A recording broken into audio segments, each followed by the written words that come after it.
Арман, бәйшешек, сендермен танысқаныма қуаныштымын.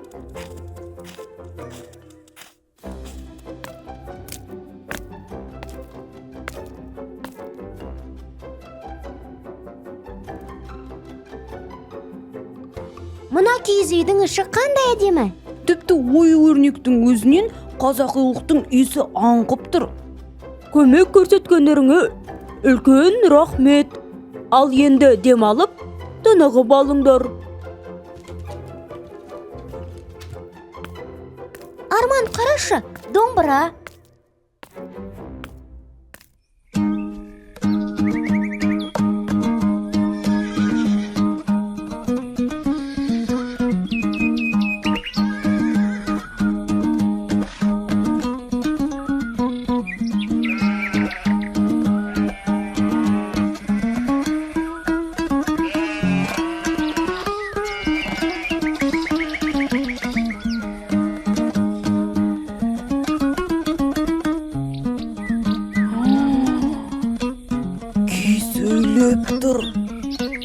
Күй қазақтың жүрегі.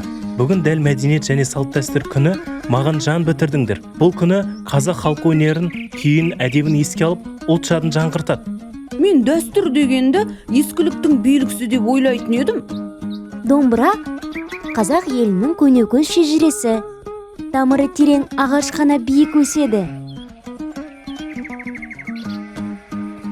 Бәйшешек, сонда біз тағы бір өткелден өткеніміз бе? Дұрыс айтасың, тентек барыс. Сен бүгін қазақтың ұлттық аспабы қасиетті домбырамен таныстың.